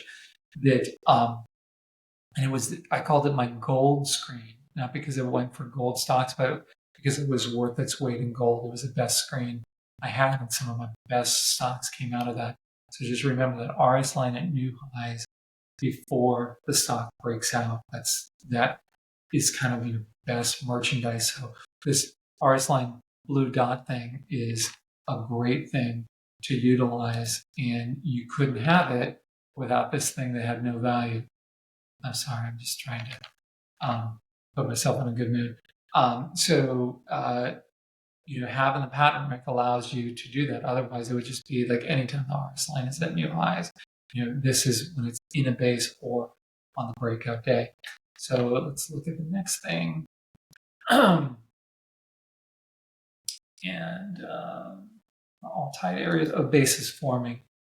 So you can go into here and do that same thing. So all the bases forming, sorted by the current week. And then, you can always take these symbols. Lots of times I'll go over here and I'll export it into Excel, and I'll copy the symbols and paste them back into a different list, and then maybe do some sorting off of it and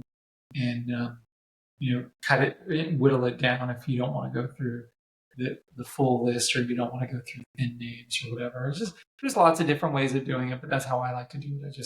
You can also copy that whole thing and drag it over, but I find sometimes that's problematic when there's a lot of stocks in there. So I find just doing it in Excel is faster.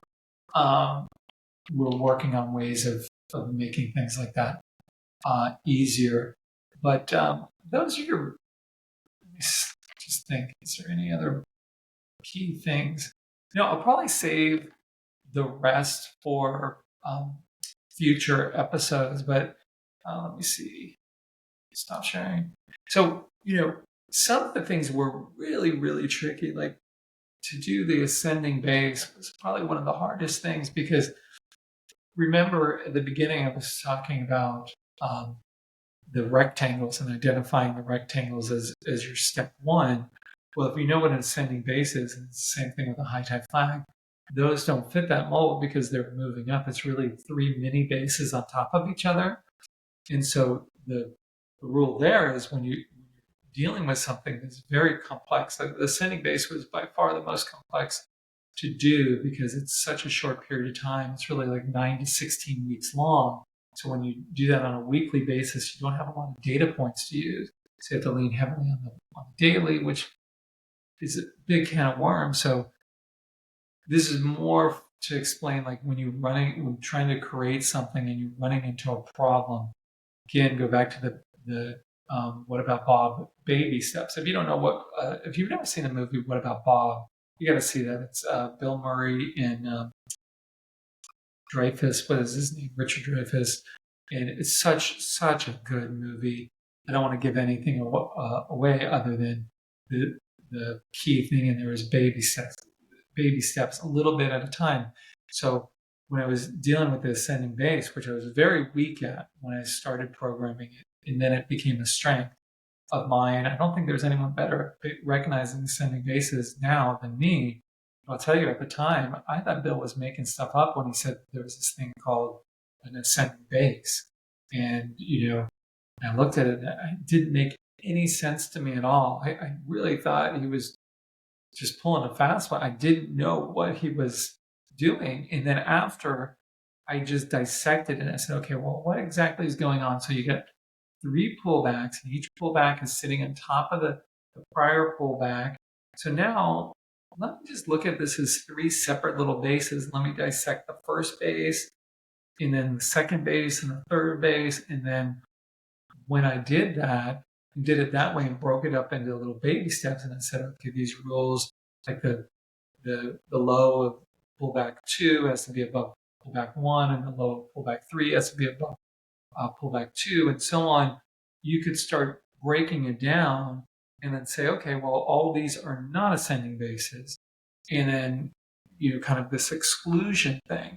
Then, okay, of these ones that you say might be, then dissect each one of those and see, like, did it go up enough? Or these little mini bases. An ascending base should have a feel of ascending, moving up, not side by side. So then there's, a slope that you've got to find a certain slope. And when you dissect these, you'll find interesting things. Like I found that with an ascending base, in most cases, your first pullback and your second pullback would be deeper than your third pullback. And they would typically, your first and second pullback would typically mirror each other, be very similar in depth and length. And your third pullback would be a bit shallower and shorter, and tend to have a little bit more of a run from, so you've got each base sitting on top of each other, but then you have the distance from each one, right? And from the left side high of pullback 1 to your left side high of pullback 2, that advance there was typically smaller than your advance on your third one. And so all these little pieces that I would find, but it wasn't always the case. So there was these exceptions. And so the other thing that you'll want to do when you're building things is and this is something I learned from Bill, with the way he would approach things. He always had or statements. So, for example, he would say the return on equity had to be above 17%, or, it had to be at peak, like pre-tax or after-tax margins, and, other things. He would always have an or thing. It had to be this or that. And when you approach it that way, you can get more done and be more accurate that way. Then sometimes there's if it has this, it has to have this other thing. So you just want to break things down. And whenever you're working on something, even if you're not building anything, let's say you have no interest in building an indicator or building your own pattern rack or anything, you're still building your own rules for your own trading. And so you want to think in terms of as black and white as possible, because when you're in the battlefield, right, and you're getting negative news hit at you and you're up to your eyeballs in stock, you don't want to have to think. You want to just be able to know instinctually, okay, well, this stock did this, I need to do this. This other stock didn't do that, so I don't have to do anything with it. So the more black and white rules that you can put on things, and I will do that on future episodes. I think one of my next episodes will be on what my breakout failure rules that I designed that, that I'll share, that is really a way of exiting a losing position, because your best defense, you know, um, having a good defense really fixes so many different problems. What is the old saying? Your good defense is your best offense, or something like that, and it's very true, or whatever the phrase is. So I'll go over that, but it was just very black and white. You don't want, there are times for a touch of gray, but most of the time you want things, just black and white. So in the battlefield, you want to pretend like a computer, like the algo that I designed that was 100% hands off. It was just a black box that did not have to be touched by anyone. That you build out all those rules, and then the what if rules, like what if this happens, then what is your rule for it? What if this thing happens that has never happened ever in time? You better have a rule for it, because if you can do some research into long-term capital and other really smart people that have blown up, and it was because they didn't think about, well, what if this event happens that has never ever happened before? Because let me tell you, they happen, and strange things happen in the market, and especially if you think about it, that your data set is not just the U.S. market, is really the global market, because anything that you do in the U.S., you should be able to take, and those rules should be work for any market, because the movements are fear, greed, and hope that moves stocks up and down and sideways. And so anything you learn here, if you're trading over in India, or you're trading in the UK, or you're trading in Japan or China or Hong Kong or Australia or whatever, it should work there as well. Otherwise, it's not a very good rule. Now, if you have something that only works in liquid markets, that's fine, but it should work in all liquid markets or all illiquid markets. Let's say it's like a frontier economy type of thing. You're looking at like, I don't know, some really small, like kind of third world countries that have little exchanges. Those are going to be, more reminiscent of trading in like the 1900 or 1880 through maybe 1915 here in the US, or maybe 1920 to 20, maybe even out to 24 or something. So there's different things that are comparable. Like the US is going to be comparable with Japan, Hong Kong, China, London, Germany, Spain, France, things like that. But not necessarily comparable to some small, I just don't want to pick any small country and offend anybody, but, some small regional place, it's going to be a little different, because it's more like the wild, wild west, where there's not as many algos in there, that you're not going to have, option markets, you're not going to have all these other things. So it's more pure. And in fact, my thoughts on volume and stuff, if you were trading in a very small country exchange, I would use volume, because if those instruments are only traded there, and it's not traded, not after hours and pre-market, and there's not a lot of algos or ETFs or things, or certainly if there's not an option market there, then that volume is more real, and I would trust it and use it. But I don't like illiquid things, and I don't really like things outside of our time zone. I did trade at one point foreign markets, in Europe and in Asia, and I found myself really trading 24/7, because there was almost always a market open, and then I would like to watch it, and I just didn't sleep, and that's not good for your health. So, but if you're watching this from around the world, like, you can use these things, and any of the things that we discuss, and you test it out in your country, but it should work. It always boggles my mind when I've worked with, I've known some really smart people who would say, like, oh, well, that doesn't work in the Indian market, because we've got to tune this to the Indian market. Well, tune means data fit. which means BS, man. It's stupid. Like, you find your rules. And that's why I like switching everything to ATRs instead of percent, because, 3% move on Costco is one thing.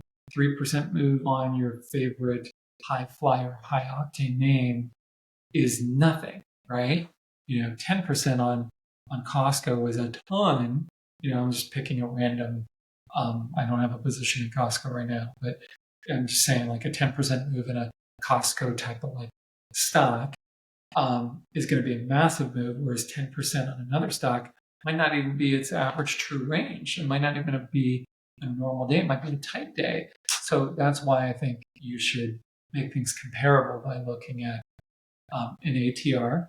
And I would also exclude your thinnest stocks, just because the liquidity aspect of it. So, I mean, some of the other things I learned, frankly, were because we always said thin stocks, didn't work and all that stuff. When I did my study, I did do one where I opened it up all the way down to the thin ones. And frankly, the thinner the stock, the better it did, even risk adjusted performance. But there's that feeling of being trapped. If you trade a concentrated portfolio the way we would do, you can't trade those thin stocks because the risk of every once in a while getting trapped in something, because I've been trapped in something where I had too many shares and me selling would kill the stock. That's a world of pain, man. You do not want to be in that position.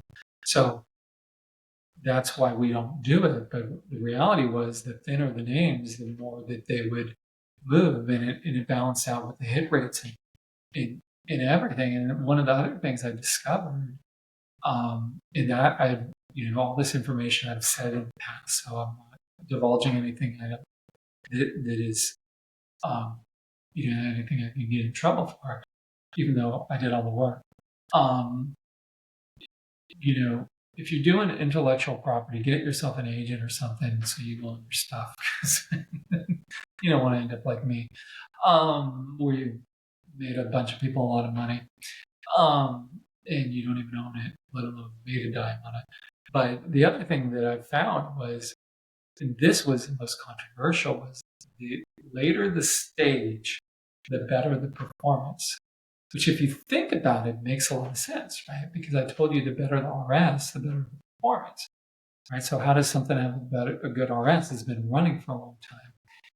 And so if something's been running for a long time and it hasn't been undercutting its prior bases, what I found with a fourth stage base was more likely to work than a third stage base. A third stage more likely than the second stage, and more likely than the first stage. And so what happens is people look at the stock that had started off with a first stage move and does these things, and then it ultimately tops, and they go, oh, well, that's a fourth stage base, so that's faulty. Well, again, you're selecting that. But when you do it on the full data set and you look at it, if something can be a fifth or a sixth or a seventh stage base, there's something special going on there, right? It's been so strong that it hasn't even gone underneath the low of a prior base. Well, that's your high RS stocks, and that's what I found out. And I double checked it, every which way I could, because I didn't believe it. Like, I just did not believe the data, because had been up on stage with Bill saying, avoid late stage bases. And I believed it wholeheartedly, And when you looked at our model books, that you would think that too. But that's a select, handpicked. Handpicked is handpicked by anyone, handpicked by God. It's still handpicked, versus looking at everything. And the later the stage, the better. And so what I learned from that was always question everything. Question everything I say. Question everything you think. Question anything you've read. Question it. And if you do it with an open mind, you'll learn something.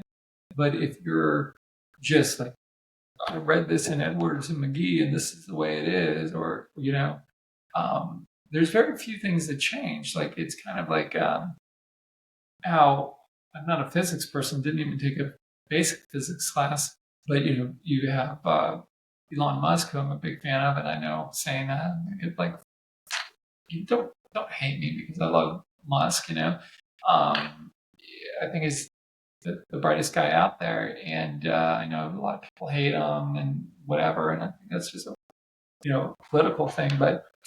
The uh, but anyways, he always goes with like there's the laws of physics, and it's like it is one liner for that is funny line, but it's basically like there's a law, So there's certain laws out there when it comes to the market, and it's the fear, greed, and hope. Those are the laws that really dictate the movements, and everything else is, can be observed, and you can put numbers on them, and you can try to improve how you're doing in the market. And really, a lot of the reasons for having rules is to cut down on the emotions, because you're not always going to make the right decisions. I mean, Bill was the best ever, him and Livermore, and they both made lots of mistakes. So if those guys can make mistakes, and you better believe that, all the other people out there, the Tempers of the world, and the Soros and Drunken Millers, and all those guys. Jim Simons, that's a little different because that's really a computer, but they all make mistakes too. They're all human. They just figured out a way to minimize their mistakes, and when they're right, really press on the gas. And that's what Bill was really good at too. Was he was wrong a lot. He was wrong as much as anyone else. He wasn't special in that way, but what he was special in is when he got a hold of something that was working, he wouldn't sell it just because it was working. He would keep putting more and more of his capital into it, and he knew how to hold better than anybody else out there. And that's why I developed, because I'm terrible at holding, terrible. That's why I developed those quicksand, Grateful Dead rules that were episode 20. So the last episode, so I'll definitely go back and watch that if you haven't. I know I'm rambling on, but this is more just wanted to give some thoughts out there for you if you're thinking about, building something and what you can learn. Like, it was just fascinating that all the information I was able to learn. And probably the thing I was most proud of is the only base that was not invented or popularized by Bill that we use was the IPO base that I invented, and that was yeah, when I go over the Google model, and I go over how and why I created the IPO base.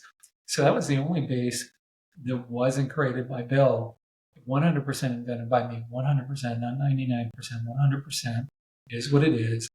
And when I put that in there, I was scared to death to test it, because I'm like, oh my God, it's going to be the worst base and everything. But when we did it, it was the only base that was materially different than any of the other ones. All the other bases pretty much had the same hit rate, same success rate. There's little variations, but the base type wasn't that different, as far as the performance. It was that was very good info, because I always thought maybe double bottoms are the best, or maybe cups with handles are the best. And they were all pretty much the same. The only one that was different was the IPO base, and was by far better than anything else. Now, that's changed a bit since that study, because that study was done in 2013. You got to think, what has changed? So you had a long period of time where the cost of money was essentially non-existent, right? Because interest rates were so low. So you had private equity out there with very cheap capital, and they were able to keep a lot of companies private, in the private equity world, private a lot longer than they had in the past, because of just the cost of money, and so you have these big private equity firms now with tons of money, so they could afford to keep these companies private longer and then really cash in when it was a more mature company.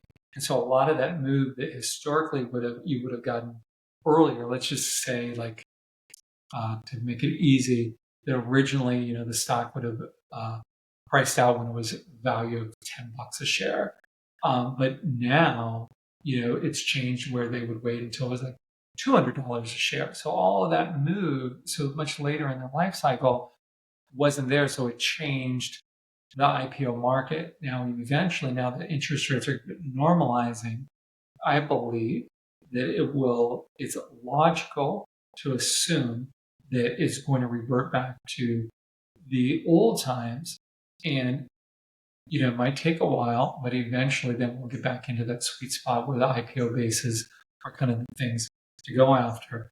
But now you just don't have as many of them, and you don't have as many of them early on in their life cycle. So that move just isn't there. So it's just a different animal. But that happens. The market mechanics change.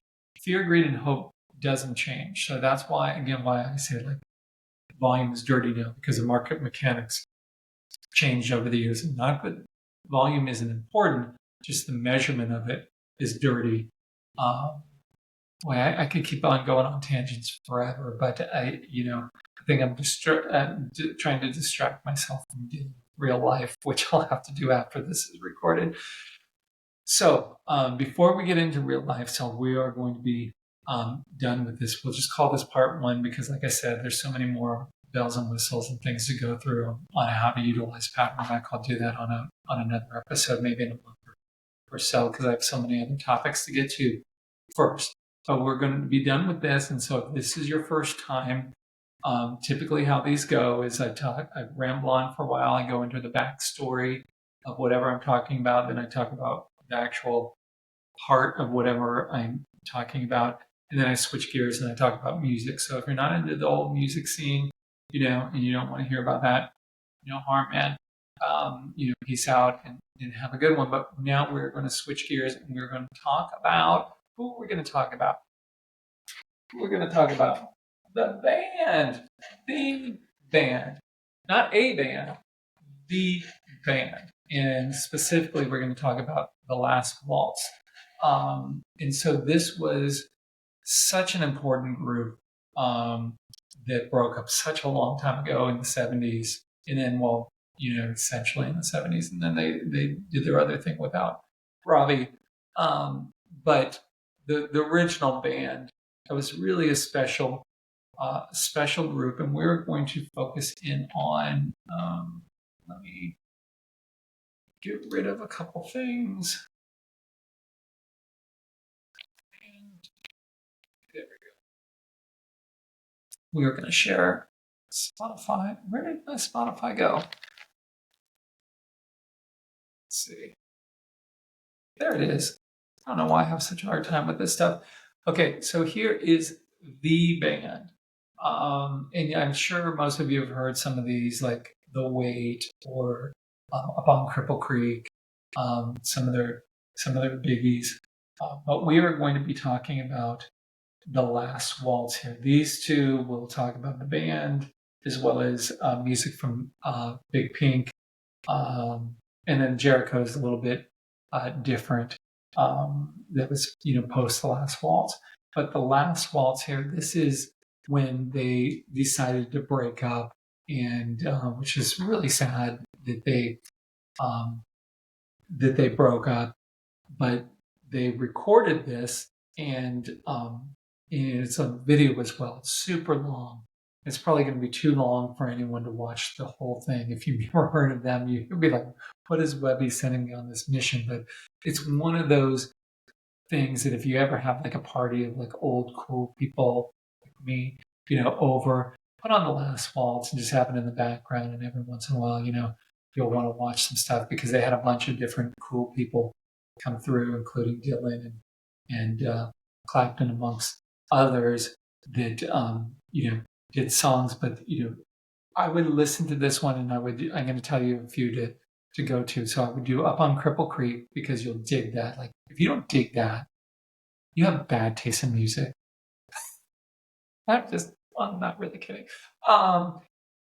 If you don't dig it at first, you just currently have bad taste in music. But if you listen to it a little bit every day, eventually you'll dig it, and then you'll have good taste in music. Shape I'm In, just love that one. Makes it. Am I going to say every song on here is great?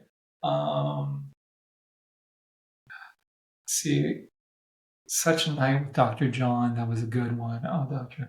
but the weight. Okay, if you don't listen to anything else, listen to Up on Cripple Creek and the weight. Everyone has done the weight, but no one has done the weight the way the band did the weight, of course. And of course, I love when the Dead does it or whatever, but when anyone does it. But the weight is such a heavy song, and really listen to it. It's like a really, really good lyrics on there. Then you've got a bunch of other things in there. You had Muddy Waters come in. Um, let's see, God, everyone's stage fright. As someone who was scared to death to be on stage, and then eventually, when I was on stage with Bill, and the stage fright I had. If you don't know about my stage fright, was listen to number 11, Fear, and you can hear all about that. So stage fright always makes me think of when Bill told me that I need to teach workshops with him, which was such a privilege, but I was scared to death at first. Then Rag Mama Rag, that's such a good tune. And Levon Helm, who is actually my favorite of the band. Robbie Robertson was, second favorite.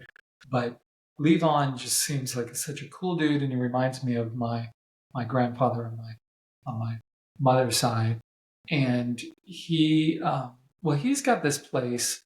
Well, he's since passed. I think he passed 12, 13 years ago. I could be off. But he had this.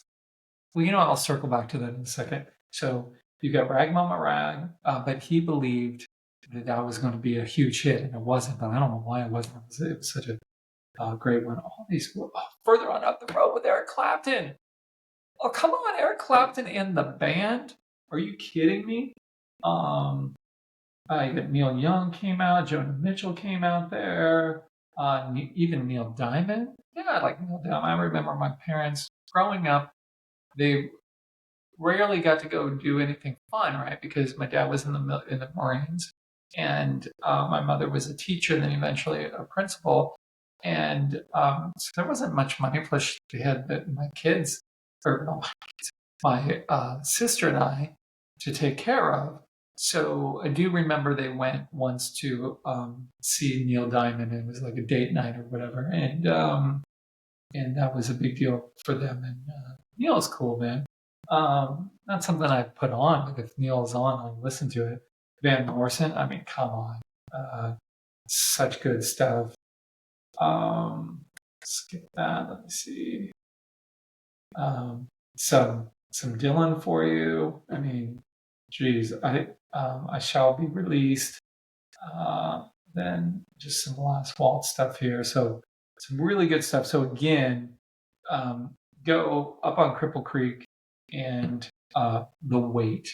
Oh, it's such a night too. Life is a carnival. I could. Oh my God! I'm gonna have to listen to this. And you can watch. You can watch the. I think it was recorded by Scorsese, if I'm not mistaken. That concert thing, and so you can watch The Last Waltz, and even just watch a little bit of it. Watch further on up the road when Clapton comes out, or when do the Muddy Water stuff or the Bob Dylan stuff. But not this Christmas. But a prior Christmas, my son bought me this book, which was what a perfect gift, right? I mean, that was a perfect gift. The story of the band from from Big Pink to The Last Waltz, and it's just such a good book. So if you get into them, get this book, or get one of your kids to buy it for you for Christmas. Because man, and I'm a hard person to buy it for, but let me just tell you, family, if you're watching, concert T-shirts, books like this, albums. I'm sad. I don't need anything else. So I think that was everything that we were going to talk about. Was there something? Oh yeah, there was something else I was going to talk about, and I mentioned this last time, but I can share this. So when I was out in Vegas a couple weeks ago, I met up with my good buddy Joe Fahmy, who has a really good podcast, excellent podcast. And I did this one, The Mind of a Random Dude, um, and 13 days ago, and that was a ton of fun. And he had Tom Canfield back on last week, and that was a really good episode. I think even better than the first one that he did, which was his episode 19. But I got to tell you, my favorite one really was this number 21 with Emily from Fox. I just did not know her story, and really, I guess I'm a softie, and it was her charity that she talks about at the end that she's involved with for dogs of service dogs. So that was really cool. And then you've got like his good, his buddies in the music industry, like Brent is in several of them, and he's only met him once or twice, but just such a nice, down to earth guy, and he plays drums in a lot of bands. He's great musician, all around, but he plays in Slash's band. Then you got my good buddy Brian Shannon, who did it. Lots of cool people, and then you've got people who are, I think one of the guys, this guy was on Survivor. I'm a huge Survivor fan. I won't talk about Survivor because it ended this week, and I was disappointed in who won. I was thinking it was going to be somebody else, but the people that I wanted to win came in second and third. But I was still fine with the person who won, so I'm not giving anything away. But it was a great season, and just a lot of really good episodes. So and of course his first one with Josh Brown on there. I've never met Josh Brown, but he just seems like a really cool dude. And Joe doing Joe's Happy Hour made me think about doing some interviews. And I'm not going to call them interviews. I'm just going to call them hanging with Webby, or something to that effect, because I just wanted to be nothing set, no questions, just whatever we want to talk about for however long we want to talk about it with different people. So, I'm just going to have people that I admire on, but if you have some ideas, well, first they have to say yes, but, we'll just do it not in person, just obviously Zoom here because most people don't live in Austin. And, I think that would be fun to kind of like change it up a little bit. So maybe I'll do that. I'll do that as soon as I can figure out how to do all that fun stuff. But remember, what is our tuition for this episode? Your tuition is to be kind. Go do something nice for someone. And, if you said something to somebody that you regret, that maybe is stuck with them for years or decades, call them up, apologize, make it right, because it would go a long way. Because otherwise, people were stuck, hearing something in their mind for decades and having it bother them. So, if you've done that, I'll just have to think, if, I typically apologize right away, apologize, profusely, because I realize what a big deal it is. But be kind, or just go help somebody out. You see an elderly person struggling with their card at the grocery store or something, as long as they don't think you're going to steal from them or something, offer to help them out, or just do something kind. Because if we can change things, right, a little bit at a time, the world will be a better place. So why not? And there's this thing called karma that I believe in. So, be kind to others, and eventually it'll come back to you or those you care about, or to your family. And so is another reason why I decided to, keep doing these, even though I really just wanted to crawl in a hole. But with that said, that's this week, and what are we going to do next? Let me know in your comments, because like I said, even though I'm behind, let me know. I put the questions out every once in a while on Twitter. My handle is mwebster1971. So just send me, different ideas and I listen to all of them. And if I can do them, I will do them because this is a lot of fun. It's a good distraction. And I think I'm helping folks out and share it with people. Like go on Twitter, share it with people, or there's a share thing in YouTube. I don't know if there is. I just don't know this stuff very well. But share. I'd like it to get this out to more people because I'm putting the work in to do it. This is a Friday after a long, long week. And I'm busy tomorrow, so I just wanted to get this recorded. So peace out and talk to you guys later.